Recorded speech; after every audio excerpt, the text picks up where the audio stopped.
So welcome back to the another video. In this video, we're going to discuss about new education policy 2020. So hello everyone, this is Gaurav. I hope you all are doing well.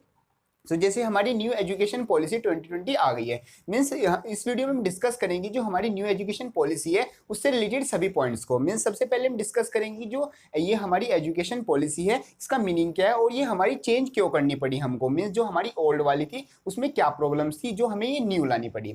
Secondly हम discuss करने वाले हैं कि जो हमारे schools हैं, school colleges हैं, secondly जो हमारे हम स्टूडेंट्स हैं और जो हमारी गवर्नमेंट है उस पर इसका क्या इफेक्ट होने वाला है। मीन्स हमारे क्या न्यू जो ओल्ड थिंग्स थी उनको चेंज करके नया बनाया गया, क्या जो हमारी ओल्ड चीजें थी उनको हटाया गया, वो सब हम इस सिंगल वीडियो में डिस्कस करने वाले हैं। मीन्स हम जो जितने भी हमारे पॉइंट्स आते हैं उन सबको शॉर्ट में एक बार डिस्कस करने वाले हैं।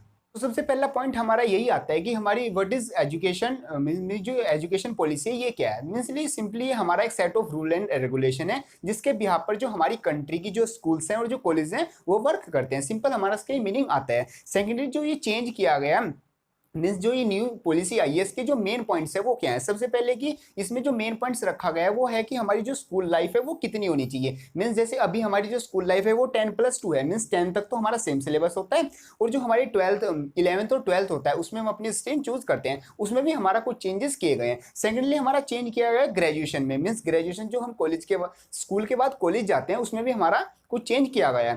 थर्डली पॉइंट आता है हमारा बोर्ड से रिलेटेड। मीन्स जो हमारे 10th और 12th में बोर्ड होते हैं उनसे भी रिलेटेड हमारा एक चेंज आया हुआ है। लास्टली जो हमारा चेंज आया हुआ है कि जो हमारा जो स्टूडेंट्स जो पढ़ते हैं, मीन्स जो जितने भी स्टूडेंट हैं वो स्टडी कर रहे हैं उनका मेन मोटिव क्या होना चाहिए स्टडी करने का, उसमें भी हमारा मीन्स इन्होंने एक मोटिव दिया है कि जो भी बच्चों का मीन्स जो स्टूडेंट्स हैं उनका एक मोटिव होना चाहिए कि इनोवेशन एंड रिसर्च। मीन्स उनको इस तरीके से पढ़ना चाहिए ताकि वो मीन्स अपना बेस्ट दे सके और एक इनोवेशन एंड रिसर्च के थ्रू और एजुकेशन के थ्रू एक जो हमारी कंट्री है इंडिया को उसको एक सुपर पावर बना सके। मीन्स जैसे जैसे जैसे हमारा टाइम चेंज हो रहा है, टाइम की चेंजिंग अकॉर्डिंग जो गवर्नमेंट है उन्होंने ये कहा कि हमें जो अपना एजुकेशन सिस्टम है उसमें भी चेंज लाना चाहिए। जैसे उन्होंने कहा कि जो हमारे एजुकेशन सिस्टम है उसमें हमें इनोवेशन और रिसर्च को ज़्यादा वो करना चाहिए, मीन्स ज़्यादा पॉइंट देना चाहिए ताकि हम एक सुपर पावर बन सके। जो हमारे जितने भी इंपॉर्टेंट पॉइंट्स आते हैं उन सभी को हमने एक पेपर पर लिख लिया ताकि हमसे कोई भी पॉइंट मिस ना हो। तो सबसे पहले यही पॉइंट आता है कि जो हमारा ये न्यू एजुकेशन पॉलिसी आई है 29 जुलाई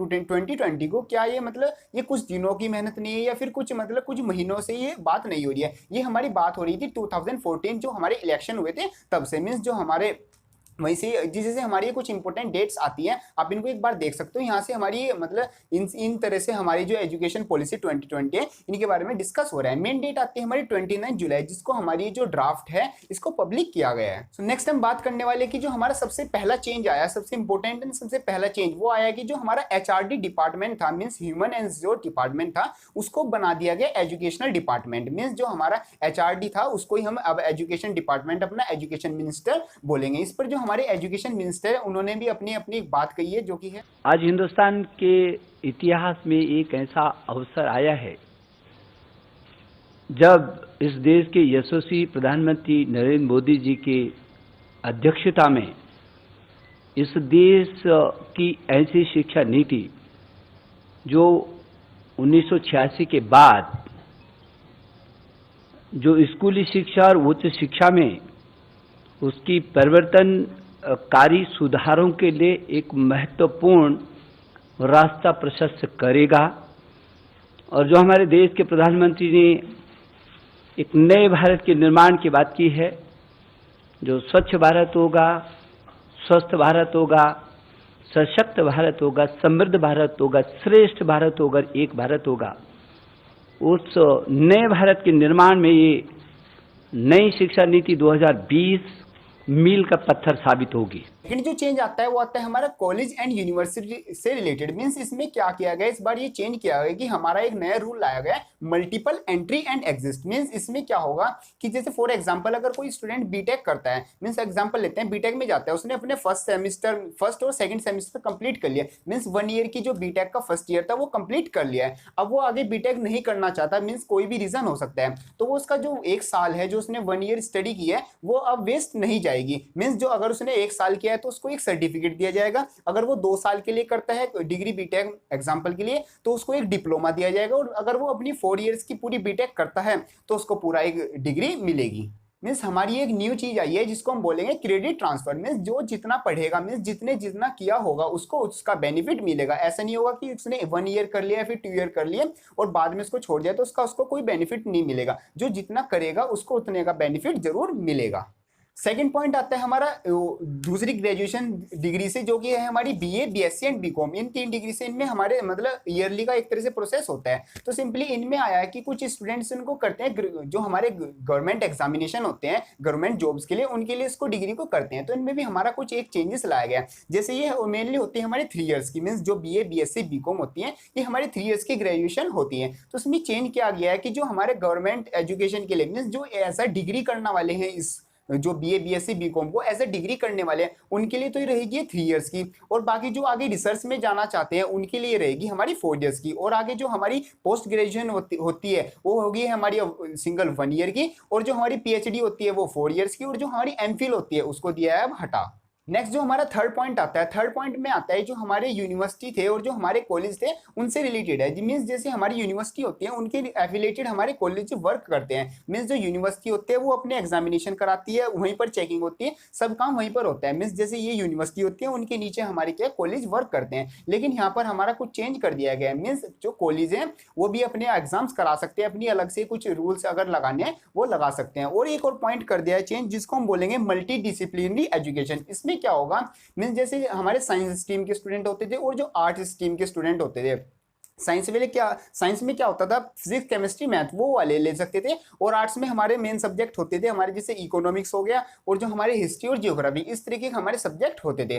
मीन्स साइंस वाला कोई हिस्ट्री नहीं ले सकता था मैक्सिमम कॉलेज में। और जो आर्ट्स वाले थे वो फिजिक्स या फिर केमिस्ट्री नहीं ले सकते थे। लेकिन इसमें क्या ये चेंज कर दिया गया, मीन्स इसमें कर दिया मल्टी डिसिप्लिनरी एजुकेशन। मीन्स अगर कोई साइंस का स्टूडेंट है उसके पास एक सब्जेक्ट फिजिक्स है तो वो अपना दूसरा सब्जेक्ट हिस्ट्री भी ले सकता है। और अगर कोई आर्ट्स वाला स्टूडेंट है उसके पास एक सब्जेक्ट जियोग्राफी है या फिर हिस्ट्री है तो वो अपना दूसरा सब्जेक्ट फिजिक्स या केमिस्ट्री कुछ ले सकता है। मींस जो हमारा साइंस और आर्ट्स और साइंस, कॉमर्स एंड आर्ट्स के जो बीच का गैप था वो अब खत्म कर दिया गया है।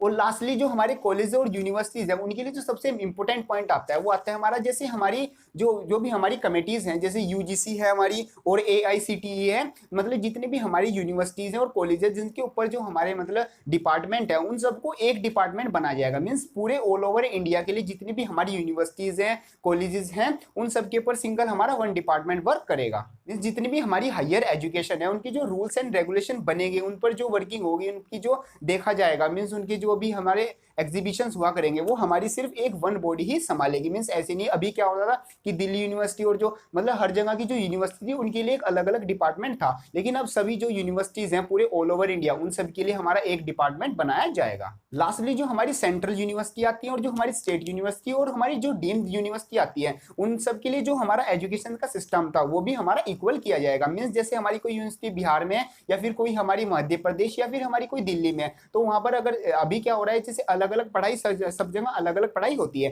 लेकिन ये हटा के सब जगह इक्वल पढ़ाई की जाएगी। और जो हमारा फीस कैप है उसको भी एक सिंपल मतलब किया जाएगा। मीन्स फीस की भी मैक्सिमम लिमिट और मिनिमम एक लिमिट दी जाएगी कि जो सभी कॉलेज है इतनी फीस रख सकते हैं। और जो हमारे रिसर्च प्रोजेक्ट्स आते हैं उन पर और ज़्यादा वर्क किया जाएगा। और हमें एक चीज़ और प्रोवाइड की जाएगी जो कि हो गए हमारे वर्चुअल लैब, जहाँ से हम अपना जो स्किल है उसको डेवलप अच्छे से कर सकते हैं। ये होगा हमारे जो कॉलेज एंड यूनिवर्सिटी के स्टूडेंट्स होते हैं उन सभी के लिए। सो नेक्स्ट चेंजेस आते हैं हमारे स्कूल से रिलेटेड। स्कूल से रिलेटेड हमारे क्या चेंजेस किए हैं, जैसे अभी तक हमारे जो स्कूल्स होते थे वो 10+2 स्कूल्स होते हैं। मीन्स 10 तक हमारी सबकी सेम एजुकेशन और जो 11th एंड 12th होती है उनमें हर स्टूडेंट एक अपनी स्ट्रीम चुनता है। Means science, commerce and arts वो अपनी स्ट्रीम में जाता है। लेकिन अब क्या फॉर्मूला लगाया, जैसे पहले फॉर्मूला था 10+2, लेकिन अब जो न्यू फॉर्मूला आया है उसके अकॉर्डिंग होगा कि 5+3+3+4। मीन्स स्टार्टिंग की 5 जो ईयर्स होंगे, मीन्स जो 5 क्लासेज होंगी वो अलग होंगी, फिर 3 अलग होंगी, फिर 3 अलग, और जो लास्ट के 4 क्लासेज होंगी मीन्स 9, 10, 11, 12 वो हमारी अलग होगी। मीन्स उसमें 9 से लेकर 12 तक हम अब क्या चूज कर सकते हैं, अपनी एक न्यू स्ट्रीम, अपनी एक अलग स्ट्रीम चूज कर सकते हैं। और उसमें भी हमारा यही होगा मल्टी डिसिप्लिनरी एजुकेशन। मीन्स हमारी कोई एक स्पेसिफिक स्ट्रीम नहीं होगी। अगर हमें फिजिक्स के साथ हिस्ट्री लेनी है वो भी हम ले सकते हैं, या फिर हमें कोई आर्ट्स का स्टूडेंट है वो अपनी जियोग्राफी के साथ केमिस्ट्री लेना चाहता है तो वो भी आसानी से ले सकता है। सो ये आता है हमारा फर्स्ट पॉइंट। सेकंड पॉइंट आता है कि हमारे जो 3 से 6 इयर्स के जो स्टूडेंट्स होते हैं, मींस जो 3 से इयर्स के जो हमारे किड्स होते हैं, उनके लिए एक नई पॉलिसी लाई जाएगी। मींस उन्हीं के लिए जो हमारे कुछ नए मेथड्स लाए जाएंगे उनको लर्निंग कराने के लिए, ताकि वो जो अपने जो स्किल है या फिर उनमें जो लर्निंग पावर है उसको हम और अच्छे से एनहेंस कर सकें। सो नेक्स्ट पॉइंट आता है हमारा क्लास फर्स्ट से लेके थर्ड वाले स्टूडेंट्स के लिए। उनके लिए हमारा एक नेशनल मिशन चलाया जाएगा, जिसके थ्रू वो क्या है मतलब मैक्सिमम चीजें लर्न कर सकते हैं। उनमें वो मिशन में मतलब वो चीजें रखी जाएंगी। नेक्स्ट आता है हमारा क्लास 6 के लिए। क्लास 6 के लिए जो स्टूडेंट्स हैं उनके लिए हमारे एक तो वोकेशनल कोर्स रखे जाएंगे, सेकेंडली हमारा स्किल डेवलपमेंट कोर्स भी उनको सिखाए जाएंगे, ताकि जो क्लास 6 के स्टूडेंट्स हैं वो मैक्सिमम लर्निंग कर सके और अपना जो स्किल है उसको डेवलप कर सके। साथ ही साथ उनको दी जाएगी इंटर्नशिप भी दी जाएगी। मीन्स जो हमारी शॉप्स होती हैं या फिर हमारी जो काम करने वाली जगह है वहाँ पर उनको ले जाया जाएगा, ताकि वो भी मतलब जो काम करना है किस तरीके से करना है उनका भी इंपॉर्टेंस जान सके। नेक्स्ट पॉइंट आता है रिलेटेड टू बोर्ड्स। जैसे बोर्ड्स के एग्जाम हो जाते हैं, बहुत बड़ी बात सी मानी जाती है कि 10th में बोर्ड होगा, फिर 12th में बोर्ड होगा, बहुत इंपॉर्टेंट मार्क्स इनके माने जाते हैं। तो 10th की बोर्ड्स के जो वैल्यू है उसको कम किया जाएगा। मींस वो हमारे जो 2 टाइम्स अ ईयर होंगे, मींस एक साल में वो 2 बार कराए जा सकते हैं, और उनमें जो क्वेश्चन आएंगे वो भी सिर्फ ऑब्जेक्टिव टाइप क्वेश्चन आएंगे। मींस जो बोर्ड्स की वैल्यू है उनको कम किया जाएगा। लास्टली जो हमारा रिपोर्ट कार्ड आता है वो भी हमारा थोड़ा अलग तरीके से आएगा। मींस जो रिपोर्ट कार्ड में इस बार हमारे 3 कॉलम्स होंगे। मींस जैसे पहला कॉलम हमें सिंपल 1 कॉलम मिलता है, उसमें हमारे जो टीचर्स मार्क्स देते हैं सिर्फ हमारे वही होते हैं, लेकिन इस बार मतलब ये पॉलिसी अप्लाई की जाएगी, उसके बाद हमको मिलेंगे 3 कॉलम, जिसमें 1 कॉलम्स में तो होंगे हमारे टीचर्स ने जो मार्क्स दिए, 1 कॉलम में हम मार्क्स दे सकते हैं मतलब खुद को, और तीसरे जो थर्ड वाला कॉलम होगा उसमें जो हमारे क्लासमेट्स होंगे वो हमको मार्क्स देंगे। ये बहुत मतलब कुछ इनोवेटिव आइडिया है, ये मतलब बहुत ही ज्यादा ग्रेटफुल है। नेक्स्टली जो स्कूल से जब कॉलेज में हम जाएंगे उनके लिए हमारा कॉमन टेस्ट रखा जाएगा, जिसके लिए हमारे न्यू सेंटर्स भी बनाए जाएंगे। इन सभी के लिए जो हमारा फंड आता है वो मतलब जो हमारा जीडीपी होता है, अभी के लिए जो हमारा एजुकेशन में जो फंड आता था वो आता था हमारा 4.3%, लेकिन इसको बढ़ाकर कर दिया गया 6%। मीन्स जो हमारी स्कूल एजुकेशन है और जो हमारी कॉलेज एजुकेशन है उन दोनों को एनहेंस करने के लिए, उनमें हमारा इनोवेशन लाने के लिए, ताकि बच्चे ज़्यादा से ज़्यादा रिसर्च की साइड जाएँ और हम जो एज ए इंडिया को एज ए सुपर पावर भी हम रिप्रेजेंट कर सकें, इसलिए हमारे ये चेंजेस किए गए। ये सब अभी हमारा एक तरह से ड्राफ्ट है, मीन्स इसको पब्लिक कर दिया गया, अभी इसको मतलब स्कूल्स में और स्कूल्स में अभी लाया नहीं गया है। सो ये सभी पॉइंट्स आते हैं हमारे न्यू एजुकेशन पॉलिसी 2020 से रिलेटेड। सो इसमें हमारे बहुत सारे पॉइंट्स हैं जो कि हमारे लिए बहुत ज़्यादा बेनिफिट करने वाले हैं, और साथ ही साथ हमारी जो हमारे रिसर्च एंड इनोवेशन जो डिपार्टमेंट है उसमें हमारे बहुत ज़्यादा वाला बेनिफिट होने वाला है। जितने भी हमारे पॉइंट्स हैं उन पर आपके क्या व्यूज हैं उसको प्लीज कमेंट बॉक्स में बताएं। मीन्स हमारा इनको क्या बेनिफिट होने वाला है, इंडिया का जो अभी एजुकेशन स्ट्रक्चर है जो हमने चेंज किया है, क्या वो हमारे लिए बेनिफिशियल होगा या फिर जो है उसमें क्या प्रॉब्लम है, या फिर और कोई अगर आपसे आप पॉइंट है कि ये भी चेंज करना चाहिए था या फिर इस पॉइंट पे भी बात होनी चाहिए, उसको भी प्लीज कमेंट बॉक्स करें। अभी ये हमारा ड्राफ्ट तैयार हुआ है, अभी हमने स्कूल्स और कॉलेज में अप्लाई नहीं किया है, जब ये अप्लाई होगा तभी मेन रिजल्ट उसका तभी हमें पता चलेगा कि हमारा कितने हमारा लिए बेनिफिशियल है और क्या इसके हमारे आउटकम आते हैं। सो ये सब आता है हमारा related to new education policy 2020। Video helpful लगी तो उसको लाइक जरूर करना, और हाँ अगर आप क्लास 11-12 साइंस के स्टूडेंट्स हैं तो आप मतलब चैनल पर जाकर चैनल को सब्सक्राइब भी कर सकते हैं। यहाँ पर आपको क्लास 11th एंड 12th की जो साइंस की वीडियो है पीसीएम की, उनकी आपको सभी वीडियोज मिल जाएंगी। इसी तरीके की एजुकेशन वीडियो देखने के लिए चैनल को सब्सक्राइब जरूर करना। सो मिलते हैं अपनी नेक्स्ट वीडियो में, तब तक के लिए थैंक यू।